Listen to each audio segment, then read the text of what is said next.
sur Perfect TV. L'heure est venue. Actu, commenté est là pour vous. Amira Malini, la voix de l'actualité, nous guide à travers la société et la vérité. Actu, commenté, l'émission qui éclaire. La pression internationale s'accentue sur le pays de Paul Kagame. Antonio Guterres, secrétaire général de l'ONU, appelle à la mise en œuvre rapide des décisions du sommet SADC-EAC. La souveraineté et l'intégrité territoriale de la RDC doivent être respectées. L'Union européenne envisage d'urgence des sanctions contre le Rwanda car elle accuse le pays de Kagame de violer les appels au cessez-le-feu de la communauté internationale, avertissant les autorités rwandaises que la violation répétée de la souveraineté et l'intégrité territoriale de la RDC ne restera impunie. La France, quant à elle, réaffirme son attachement à l'intégrité territoriale de la République démocratique du Congo et à sa souveraineté, exige donc le retrait et sans délai des troupes rwandaises du territoire congolais. Le président de la République, Félix Tshisekedi, lors de la conférence de Munich sur la sécurité, révèle que Joseph Kabila est le vrai commanditaire de l'agression dont est victime la République démocratique du Congo.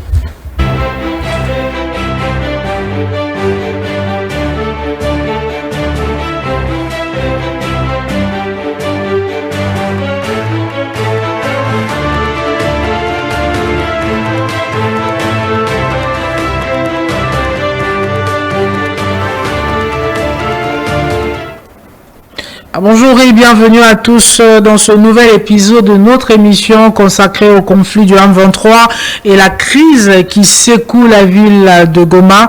Avant de nous plonger au cœur de cette situation complexe et qui ne cesse d'évoluer, nous allons prendre quelques titres. Les équipes de presse congolaises de la primature comme de la présidence de la République bloquées à l'hôtel ont été empêchées toute la journée de couvrir les activités au siège de l'Union africaine à Addis Abeba où s'est déroulée la session ordinaire des chefs d'État.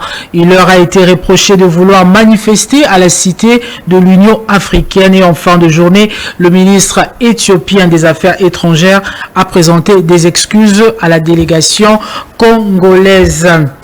Les banques n'ouvriront à Goma que sur autorisation de la Banque centrale du Congo à Kinshasa et à Goma les liquidités se font rares. Les banques et coopératives financières demeurent fermées depuis le 27 janvier. Cette fermeture bloque les projets en cours d'exécution. La population éprouve donc d'énormes difficultés suite à la hausse des prix de biens de première nécessité. Et bientôt l'hôtel Castello situé sur l'avenue Chaumba à Gombe. Cet hôtel qui appartient à Corneille Nangaa sera transformé en maison d'arrêt initialement destinée à la vente publique par le ministre de la Justice Constant Mutamba. Le bien de l'ancien président de la centrale électorale serviront désormais d'utilité publique. Et le président angolais jette l'éponge concernant la médiation entre Kinshasa et Kigali. Joao Lourenço conseille à Tshisekedi de dialoguer avec le mouvement rebelle du M23. Il dit, je cite, « Il est temps pour moi de passer le témoin à un autre chef d'État concernant la médiation entre Kinshasa et Kigali ». Ce sont là quelques titres que nous avons sélectionnés pour vous. Et tout de suite, nous allons à Munich, en Allemagne, où le président Félix Tshisekedi a révélé le vrai qui était l'auteur de la déstabilisation de la République démocratique du Congo. Je n'ai absolument pas l'impression que l'opposition qui a pris les armes, qui a fomenté avec le Rwanda ce coup contre la République est dans son bon droit. D'ailleurs, la preuve, c'est que les vrais commanditaires se cachent. Et le vrai commanditaire de cette opposition, c'est mon prédécesseur, c'est Joseph Kabila. Mais il ne l'avoue pas, il n'assume pas ses actions. Et après ces propos, les Congolais ont réagi. Cette réaction nous vient de Clément. Il dit donc pourquoi Félix Tshisekedi ne lance-t-il pas un mandat d'arrêt contre Kabila? Que fait concrètement le président de la République pour contourner cette situation? Et le professeur Néhémie Moulania, qui est de la famille politique de l'ancien président congolais Joseph Kabila, d'ailleurs le seul parmi les rares fidèles après le départ de Mende, de Bochab, de Manu, lui quand même il est resté fidèle et il dit ceci: des accusations répétées et sans preuve à charge de son prédécesseur, en plus du harcèlement organisé contre lui à l'étranger où il réside pour raison d'études, sont préoccupantes et peuvent à la longue générer des réactions en légitime défense. Et avant de prendre d'autres commentaires, nous retournons du côté de la régie pour avoir cet élément. Cette fois-ci, c'est la conseillère de l'ancien président congolais qui est la conseillère en communication. Voilà, c'est elle qui a parlé au nom de Joseph Kabila. La seule et l'unique bataille que le peuple congolais attend aujourd'hui du président Félix Tshisekedi contre son prédécesseur est celle d'être meilleur président que lui dans le respect de l'homme, par exemple, dans l'amélioration de conditions sociales et économiques, enfin principalement dans la stabilisation effective et définitive de la situation sécuritaire.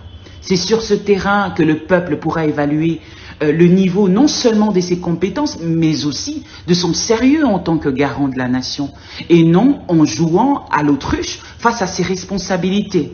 Le déni profond dans lequel est plongé le président Tshisekedi aujourd'hui est un gaspilleur des temps, d'énergie pour lui, pour son gouvernement, pour nos vaillants FARDC qui se battent au prix de leur vie. Et ce déni qui a malheureusement pour première victime le peuple congolais. Le peuple est victime du déni permanent de celui qui est censé être garant de la nation, celui qui est censé garantir sa sécurité, et autres qui malheureusement a une vision personnelle déphasée complètement à la réalité, incapable d'apporter du concret à son peuple, passant malheureusement tout son mandat à chercher des boucs émissaires que d'apporter la solution aux multiples défis qui plongent le pays aujourd'hui dans ce chaos sans précédent. On se pose la question, existe-t-il encore un garant de la nation aujourd'hui?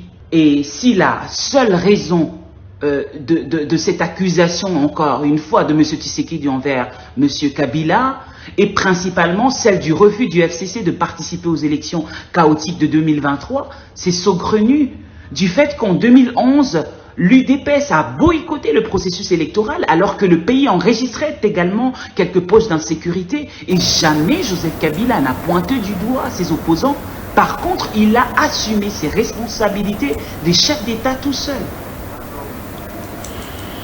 Le chef de l'État, Félix Tshisekedi, a tranché. Il a révélé que le vrai commanditaire de l'agression dont est victime la RDC, c'est Joseph Kabila et sa famille politique a réagi. Mais que pensent les Congolais? Nous allons donc prendre la première réaction de Monsieur Mokonza. Il dit c'est vraiment une faute que de dire que c'est l'opposition qui a pris les armes, vous dédouaniez ipto facto le Rwandais. Ça, c'est une première réaction. Dire que Kabila n'assume pas et ne l'avoue pas suppose que vous ne disposez pas des preuves tangibles. Voilà, ce Congolais aussi est sceptique. Quand le président dit ça, selon lui, d'après son interprétation, les propos du président de la République démontrent qu'il ne possède pas de preuves tangibles. Et en plus, il vient de dédouaner Paul Kagame. Le moment est venu où JKK, donc Joseph Kabila, ne devrait plus garder le silence coupable. Oui, là, jusque-là, Néhémie Moulania, qui était son directeur de cabinet, voilà, c'est lui qui a parlé, sa conseillère en communication a parlé. Mais que pense Joseph Kabila? Et pour les Congolais, il est temps quand même qu'il rompe le silence, qui sorte de sa réserve. Il continue, la population a besoin de connaître sa position de ceux qu'on l'accuse. Félix Tshisekedi est en train d'innocenter Kagame, qui pourra toujours nier la présence des militaires rwandais sur le sol congolais. Et puis Raphaël nous dit que c'est Kagame ou bien c'est Kabila. on doit trancher la question. La responsabilité d'un président est d'assumer son leadership. Cela inclut la respectabilité du succès et de l'échec sous son mandat. Imputer la faute ne fait que nuire à sa crédibilité et à détruire la confiance de son peuple. Et je prends la réaction de Arnaud. Il dit: les Congolais attendent des actions concrètes pour mettre fin à l'agression. Combattre la corruption et améliorer la gouvernance. Se focaliser sur le passé ne peut être une excuse pour l'inaction. L'heure est à la responsabilité et au résultat. Voilà, ça c'est pour les Congolais. L'heure est à la responsabilité et au résultat. Vous nous suivez à partir de la maison. Vous êtes scotché sur Perfect Télévision. Vous pouvez aussi réagir et c'est avec plaisir que nous allons partager vos commentaires comme nous sommes en train de le faire. Parce que le pouvoir, comme disait Étienne Tshisekedi, donc le Sphinx de l'Imité, le pouvoir appartient au peuple. Donc le peuple, vous devez réagir. Quand il y a de tels propos, lorsque l'actualité bouillonne, lorsque l'actualité bouge, tu ne dois pas te taire, tu dois te lever, tu dois parler, tu dois partager tes commentaires, tu dois réfléchir, tu dois raisonner. C'est comme ça que ça se passe. Le pouvoir doit revenir au peuple. Donc un peuple qui ne parle pas, un peuple qui ne partage pas sa réflexion, en tout cas là, ce n'est pas une bonne chose. D'accord? On continue avec ces commentaires. Nous accusons Kagame d'être derrière AFC M23. Mais pourquoi il parle de Joseph Kabila? Il est en train de décharger Kagame. Est-ce que selon vous, le président de la République a déchargé Kagame en accusant Joseph Kabila? Vous pouvez réagir. Et ça, c'est la réaction de Jimmy. Et Jimmy, il dit ceci: Kagame est content et tout le monde dira que c'est une crise politique interne qui demande un dialogue congolais. Et ça, c'est le dernier commentaire que je vais lire. Le président a raison. Joseph Kabila a nommé Corneille Nangaa à la centrale électorale pour voler les élections de 2018. Corneille Nangaa a de l'influence à cause de Joseph Kabila. Ça, c'était quelques commentaires, voilà, des Congolais qui ont réfléchi aussi. Vous également, vous pouvez raisonner, réfléchir, partager votre commentaire. Et là, nous retournons du côté de la régie. Régie, nous avons besoin d'un élément. Que pense maintenant la Cour pénale internationale? Il y a eu plusieurs massacres.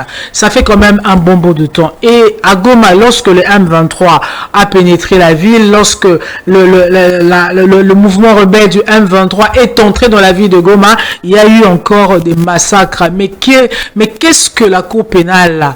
Qu'attend donc la Cour pénale internationale pour intervenir? Là, nous allons prendre un audio. Nous allons suivre le procureur adjoint de la Cour pénale internationale qui s'exprime sur cette question. Mamé Mandia Nyang, procureur adjoint de la CPI, bonjour. Bonjour. Comment la Cour pénale internationale évalue-t-elle la situation actuelle dans la ville de Goma, au Nord Kivu? Bon, je dois vous dire que, au regard des rapports qui nous parviennent, la situation est particulièrement alarmante. Il nous a été signalé la mort de plusieurs centaines de personnes et des milliers de personnes blessées. Bon, bien entendu, sans compter les déplacements. Bon, bref, une situation vraiment catastrophique. Vous l'avez signalé, plusieurs organisations de défense des droits humains ont signalé sur des graves violations de droits humains à Goma. Quelle réponse la Cour pénale internationale apporte-t-elle à ces alertes? Au regard de ce qui se passe, je crois que, comme vous le savez, déjà depuis octobre de l'année dernière, nous avions indiqué que nous allons reprendre nos enquêtes qui avaient été mises un tout petit peu au ralenti, pour ne pas dire abandonnées à un certain moment. Nous les avions reprises et au regard de cette situation, et nous avions aussi précisé que le focus de ces enquêtes allait être justement le nord-est du Congo, et nous avions mis tout en place, fait les évaluations et commencé à avoir nos équipes pour procéder à ces enquêtes. Bon, maintenant, au regard de ce regain de violence qui a été constaté ces dernières semaines, donc, non seulement nous continuons nos enquêtes, mais nous avons aussi procédé à un appel à témoins pour que tous ceux qui sont à même de recevoir des informations, que ce soit les États, que ce soit les ONG, les journalistes ou quelque personne que ce soit qui a été à même de recevoir une information qui peut aider à faire avancer nos enquêtes, que ces personnes se manifestent. Nous avions indiqué qu'il y avait un lien dédié qui pouvait permettre la collecte et l'exploitation de ces informations. Vous parlez de ces informations, bien sûr, mais sur place, quand on voit, par exemple, la situation à Goma, la situation dans le Nord Kivu, le Sud Kivu et dans l'Ituri, on a comme impression que ces enquêtes prennent du temps. Est-ce que vous pouvez rassurer la population sur ces dossiers? Le procureur a déjà fait une déclaration dans ce sens et certainement d'autres manifestations vont suivre, y compris même un déplacement sur place. C'est une situation que nous suivons et que nous prenons très au sérieux. Mais je me dois de préciser, parfois en fait, il y a juste une petite confusion maintenant dans notre mandat. Oui. Quand les populations sont en détresse, souvent on nous interpelle un peu comme on le fait pour les soldats des Nations Unies, qu'on vienne arrêter le conflit. Ça, nous n'en avons pas les moyens et ce n'est pas notre rôle. Mais bien entendu, les actes qui sont en train de se passer et qui sont d'une gravité extrême, nous les documentons par nos moyens et par les autres moyens aussi que j'ai indiqués tout à l'heure. Et surtout, nous essayons d'alerter toutes les parties prenantes qu'en fait, ces actes qui sont posés auront des conséquences judiciaires. Donc voilà le sens de mon propos. Pour terminer notre entretien, aujourd'hui on a comme impression que de présumés responsables du conflit en RDC sont en liberté et quelque part il y a la CPI qui a de la peine ou du mal à enquêter sur ces personnes. Comment vous expliquez cela, monsieur le procureur adjoint? En fait, l'explication c'est que cette immédiateté, c'est-à-dire que la justice que l'on déploie, malheureusement, en fait, ne peut pas être une justice immédiate. Nous avons besoin de suivre toute une procédure, c'est-à-dire de collecter ces preuves, de les exploiter à des fins de nourrir des dossiers qui demain vont servir à juger ces personnes. Bon, bien entendu, devant la détresse de ces populations, tout le monde aurait souhaité que notre réponse soit immédiate. Mais il ne faut pas s'y tromper. Ce n'est pas parce que la réponse n'est pas immédiate qu'elle ne va pas venir. Elle va venir. Et je crois que toutes les parties prenantes doivent le savoir. 3000 morts, 2800 blessés, bilan provisoire des violences qui ont eu lieu à Goma. Ces chiffres, ça tique en quelque sorte la conscience de la CPI ou vous avez des choses à rassurer auprès de la population de Goma? C'est des chiffres effectivement qui heurtent à nouveau la conscience humaine. Cette région de l'Afrique a été torturée, malmenée. Bon, peut-être maintenant il y a encore en fait un accroissement de la violence. Et je crois que c'est des violences cycliques qui n'ont eu de cesse de venir hanter ces populations depuis bientôt 30 ans. Donc, mais ce que je peux encore dire à la population, c'est que nous faisons notre travail et nous ferons de notre mieux pour faire payer les personnes responsables de ces violences. Monsieur le procureur adjoint de la Cour pénale internationale, Mamé Mandiaye Niang, Radio Okapi vous remercie. Je vous remercie. Le député national Ngoïka Sanji a récemment déclaré « Malheur aux vaincus ». Cette phrase résonne comme un écho des tragédies passées. Il a dit ceci: « L'histoire nous enseigne que les nations vaincues subissent des conséquences désastreuses. Nous devons éviter de répéter les erreurs du passé. L'honneur d'une nation ne se mesure plus à la guerre, mais à sa capacité de dialoguer, même avec ses pires ennemis. » Ça, c'est la position du député national Ngoïka Sanji. C'est une longue réflexion. Alors, si vous allez sur son compte X, vous pouvez lire. Mais nous avons pris cette phrase pour partager avec vous parce qu'il rejoint la position de la communauté internationale. Le président angolais Joao Lourenço a même encouragé Félix Tshisekedi à dialoguer avec le M23. Et jusque-là, Félix Tshisekedi est inflexible. Mais là, je vais quand même partager avec vous quels sont les arguments de ce député national. Il dit ceci, regardons un peu l'histoire, vous verrez que l'Allemagne, l'URSS, la Yougoslavie, le Soudan, la Libye, tous ces pays ont connu des sorts tragiques après leur défaite. Mais pour nous, en fait, la République démocratique du Congo, une nation agressée, quelles leçons pouvons-nous tirer aujourd'hui? Alors, il y a récemment une rencontre entre les églises protestantes et catholiques avec les rebelles du M23 a suscité aussi des réactions vives, notamment de la part du chef de l'État. Alors, l'église qui se veut au milieu du village a essayé de, pas essayé, mais quand même, l'église a été à la rencontre de tout le monde parce que à l'heure actuelle, il faut dialoguer et Ngoïka Sanji est en train à réfléchir, à partager sa réflexion et il dit ceci, dialoguer avec les rebelles peut être perçu comme une trahison pour certains. Cela pourrait affaiblir la légitimité du gouvernement. Nous voulons la paix. Nous voulons la paix. Ça, c'est un habitant de Goma. Nous voulons la paix. Ça, c'est ça en fait. À Goma, on veut la paix.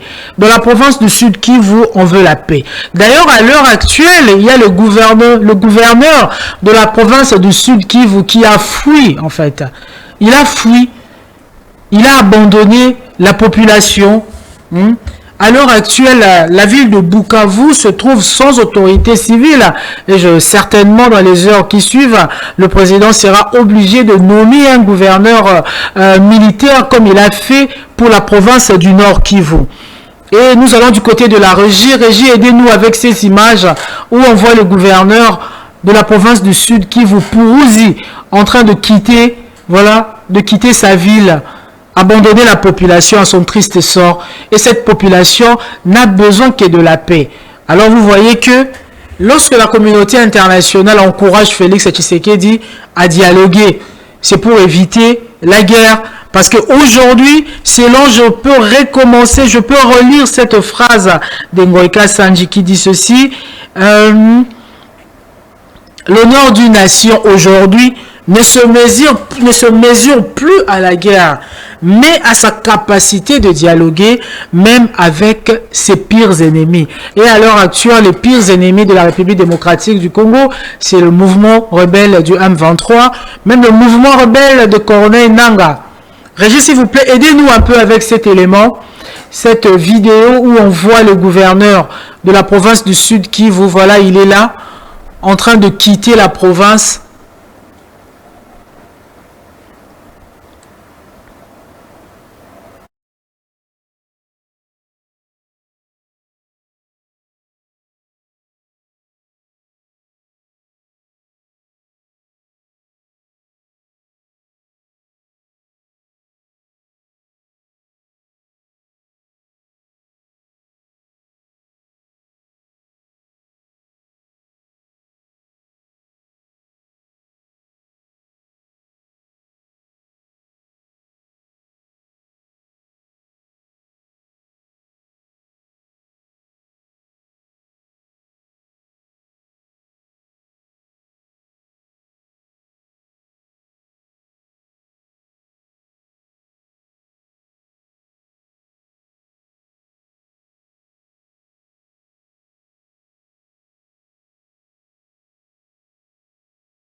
Tunapata baba lao Jean-Jacques Puruzi ni Magufuli Jean-Jacques Puruzi ndio Magufuli.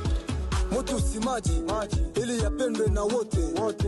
Mutu ni mutu haezi pendwa na wote. Jimbo la Kivu la Kusini unajua ni jimbo letu sisi. Baba wa busara unajua ni baba.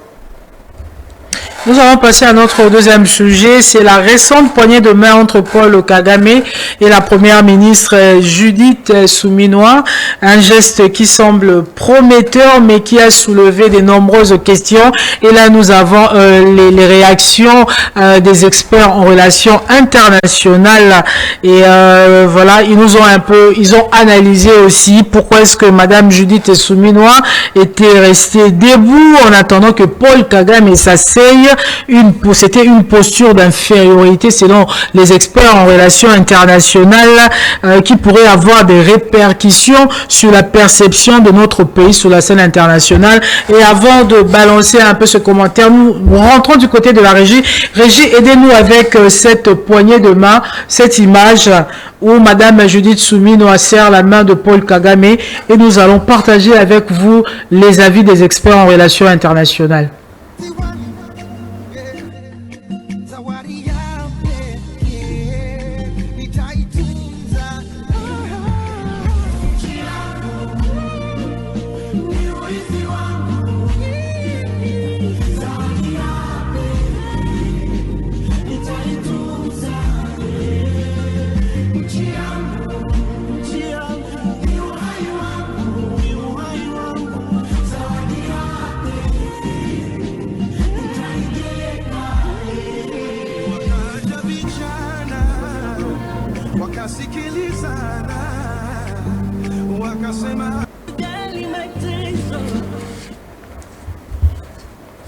Chaque geste compte en relations internationales. La forme est aussi importante que le fond. Alors voilà, ça c'est un expert, c'est un expert en relations internationales, et voilà qui a décrypté un peu cette scène, cette scène où on voit Madame Judith Suminwa serrer la main de Paul Kagame. Il dit ceci: le président Kagame est arrivé en retard à un sommet imposant une dynamique où il devient la vedette. Voilà, comme les images, comme vous voyez en image, il est arrivé en retard, tout le monde était déjà là, et puis le président Paul Kagame se présente. Ce qui aurait pu inverser le rôle si le président Félix Tshisekedi avait fait de même. La poignée de main entre Kagame et la première ministre Suminwa a été perçue comme une tentative de minimiser les tensions entre le Rwanda et la RDC. Madame Suminwa, en restant debout, alors que les autres dirigeants étaient assis, a montré une posture d'infériorité. Et là, vous êtes en train de voir, les autres chefs d'État sont assis, Madame Judith Suminwa est restée debout. Selon cet expert en relations internationales, ça montre une posture d'infériorité. Le président a donné plein pouvoir à la première ministre pour le représenter, mais il a insisté pour intervenir lors de la visioconférence, ce qui a soulevé des questions sur la cohérence de sa démarche. La République démocratique du Congo aurait dû refuser le double sommet et se concentrer uniquement sur le sommet SADC qui aurait été plus avantageux. Le communiqué final a omis de mentionner explicitement le Rwanda, ce qui est perçu comme de l'hypocrisie. Mais le président aussi, le président de la République, Félix Tshisekedi à Munich, a parlé de Joseph Kabila. On attendait peut-être qu'il parle beaucoup plus de Paul Kagame, comme il a l'habitude de le faire. Alors, en croire cet expert en relations internationales, la ministre des Affaires étrangères doit être remplacée pour éviter d'autres échecs diplomatiques. Mais bon, ça c'est son avis, mais jusque-là, la ministre des Affaires étrangères est félicitée par beaucoup de gens.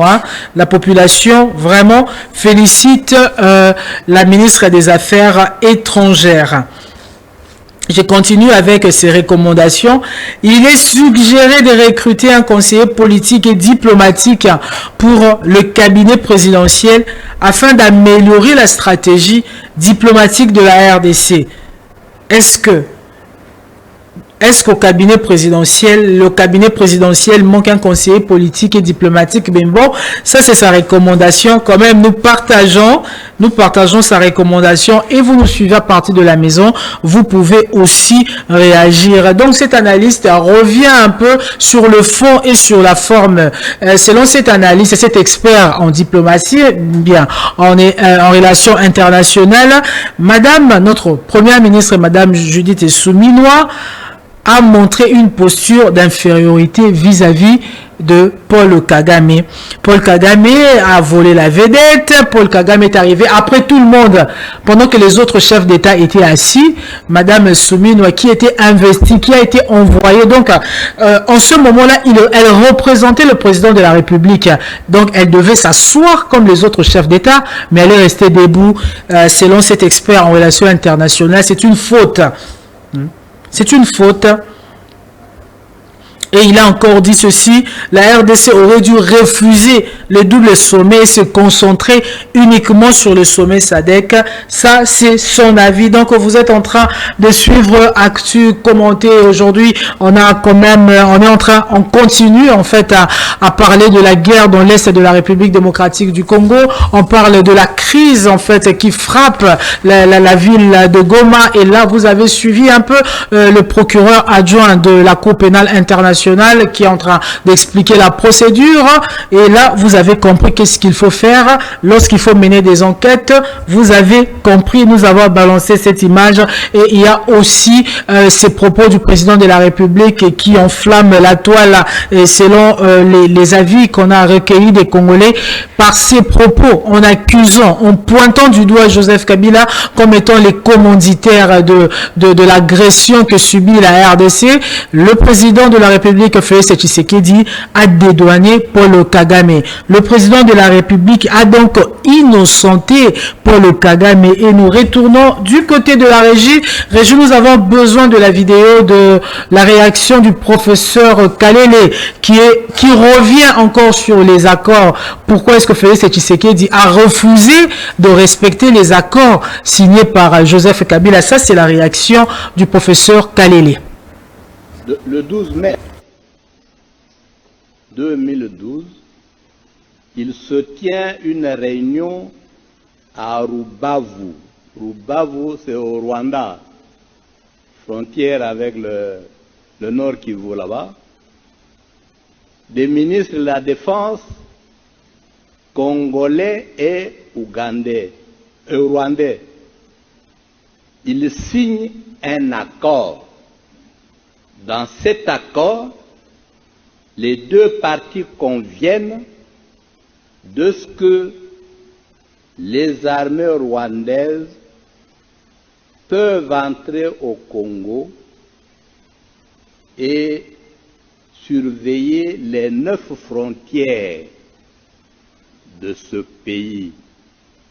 L'accord existe. Nous en avons des copies. Le 18 du même mois, de la même année, le ministre congolais et le ministre rwandais des Affaires étrangères se rencontrent à Kigali. Ils signent un accord. Dans l'accord, ils acceptent que les services de renseignement rwandais peuvent entrer au Congo, sillonner toute la République pour assurer la sécurité. Ils le font chaque jour. Nous avons accepté, pendant que nous dormons, les autres circulent, repèrent les sites miniers, contrôlent nos frontières, sillonnent tout le pays. Enfin, c'est-à-dire pour l'exposer, parce que les données, nous en avons à revendre. Vous connaissez le fameux accord du 23 mars 2009 entre le Congo et Kundabatware, le CNDP. L'accord reconnaît aux Rwandais le droit d'être congolais de participer à la vie politique congolaise, d'être candidat et d'être élu. Nous avons signé cet accord. La partie congolaise a été représentée par M. Raymond Tshibanda, à l'époque ministre de la Coopération, et Obasanjo, qui était témoin de la communauté internationale, lui a posé 3 fois la question. Est-ce que vous acceptez de signer un tel accord? Il dit oui, 3 fois. Obasanjo a réagi, votre pays aura des problèmes. À en croire le professeur Kalele, Félix Tshisekedi refuse d'exécuter les accords que Joseph Kabila avait conclus avec le Rwanda, le M23, le 12 mai 2012 à Rubavu et le 18 mai 2012 à Kigali. Et le président Félix Tshisekedi a refusé d'exécuter ces accords et conséquence, il y a eu résurrection du mouvement rebelle M23 et jusqu'aujourd'hui, la population dans l'Est de la République démocratique du Congo continue de payer les prix. Et c'est pour cela que Ngoïka Sandi dit ceci. Il rappelle le sort de vaincus. Il dit ceci, l'histoire est remplie d'exemples tragiques où les nations vaincues ont subi de lourdes conséquences. Lorsque la communauté internationale, que ce soit la France, l'Allemagne, la Grande-Bretagne, encourage Félix Tshisekedi à dialoguer parce que ces nations ont connu déjà de lourdes conséquences de la guerre.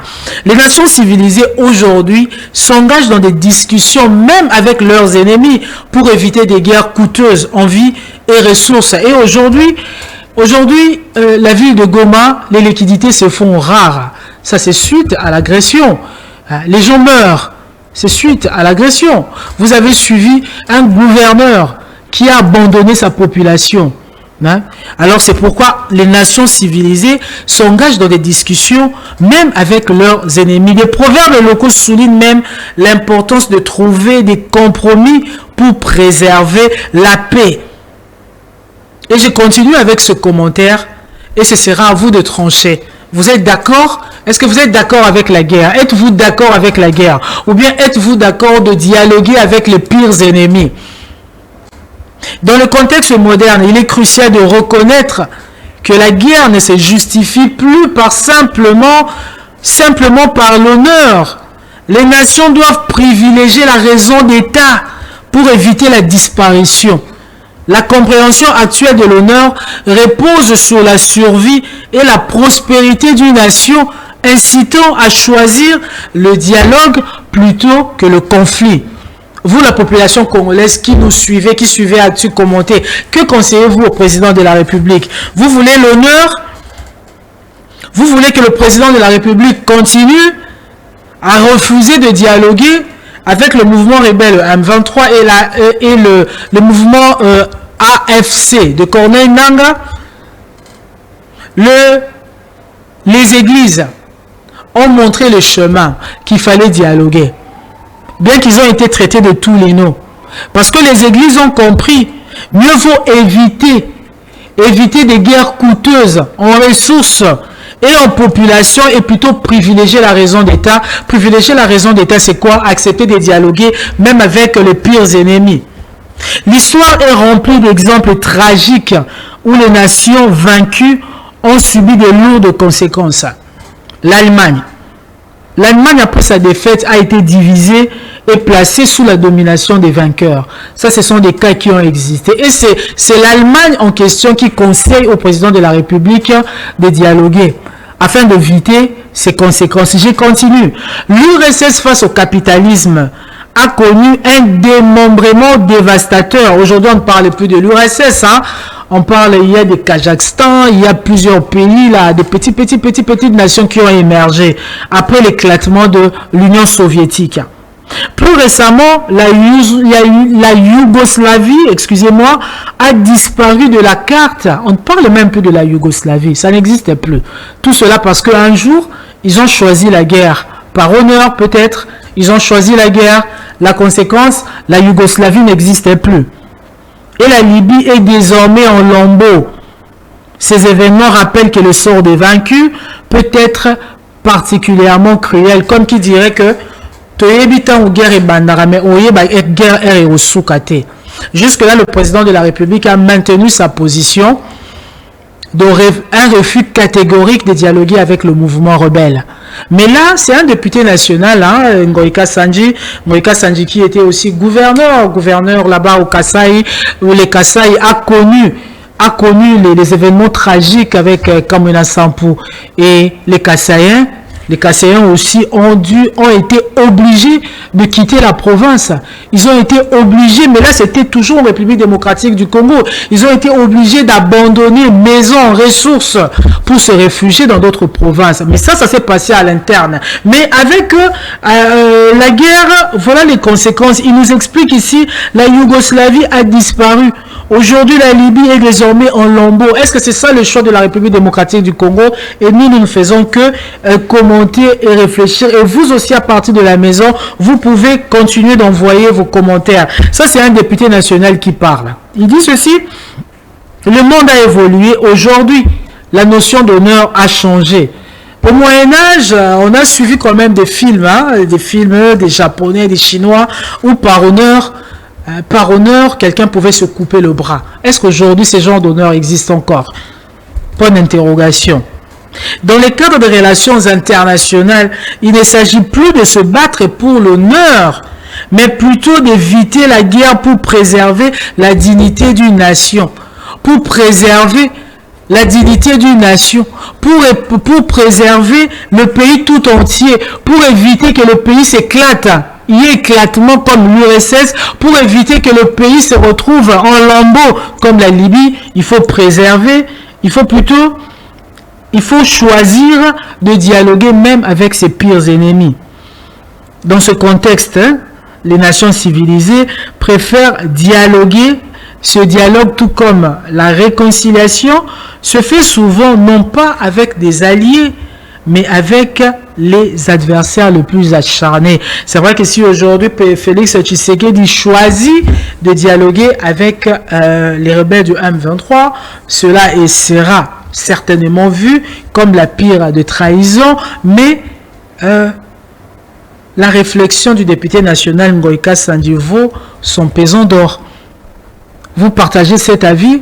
Aux actes pour ou bien aux actes contre, prière de nous le faire savoir. Donc là, vous êtes en train de suivre Actu Commenté, et l'Actu Commenté, nous sommes penchés toujours sur le conflit du M23, la crise dans l'Est et la crise qui est en train d'évoluer. Et nos forces armées continuent de se battre, mais la crise sécuritaire est en train d'évoluer. Et là, présentement, au moment où nous parlons, les liquidités se font rares. Donc à Goma, il y a augmentation des prix de biens de première nécessité, et les gomatraciens ne savent plus s'approvisionner. C'est devenu difficile pour eux parce qu'il n'y a pas d'argent.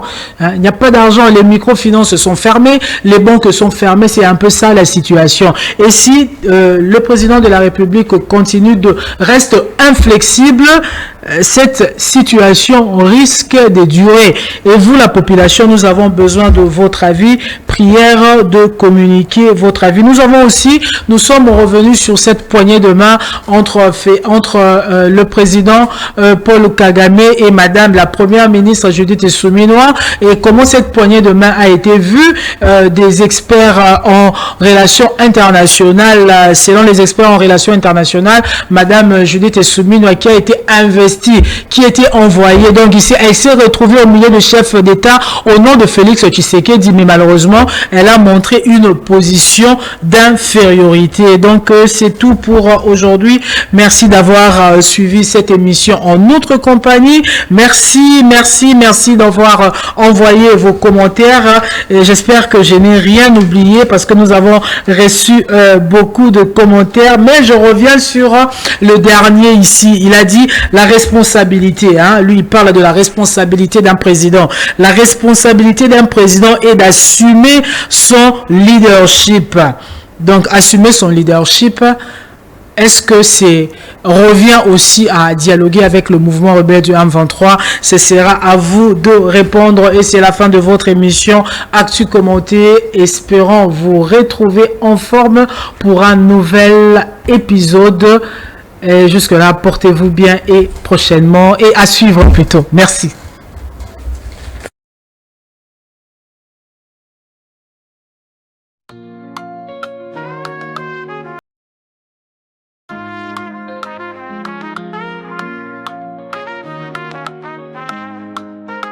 Sur Perfect TV, l'heure est venue. Actu Commenté est là pour vous. Amira Malimi, la voix de l'actualité, nous guide à travers la société et la vérité. Actu Commenté, l'émission qui éclaire sur la RDC. Chaque aspect, chaque lumière. Jeudi à 18h15, ne manquez pas. Rediffusion dimanche à 21h, soyez là.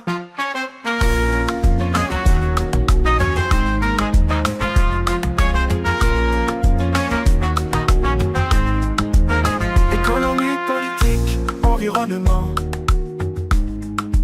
Chaque sujet est traité avec engagement. Pour un développement durable, nous discutons avec Amira Malimi. Les questions se posent, les réponses se font. Actu Commenté, l'émission qui éclaire sur la RDC. Chaque aspect, chaque lumière. Jeudi à 18h15, ne manquez pas. Rediffusion dimanche à 21h, soyez là.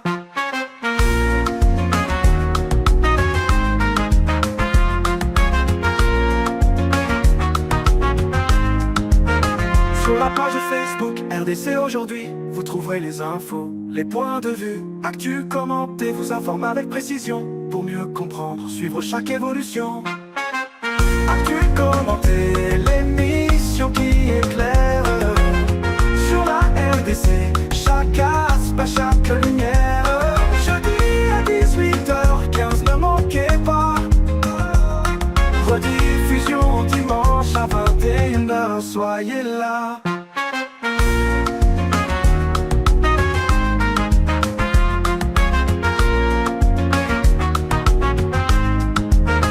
Avec Amira Malimi, soyez au cœur de l'info. Actu Commenté, c'est le rendez-vous. Pour tout savoir, pour tout comprendre, Perfect TV vous attend. Ne tardez pas à nous rejoindre. Actu Commenté, l'émission qui éclaire sur la RDC.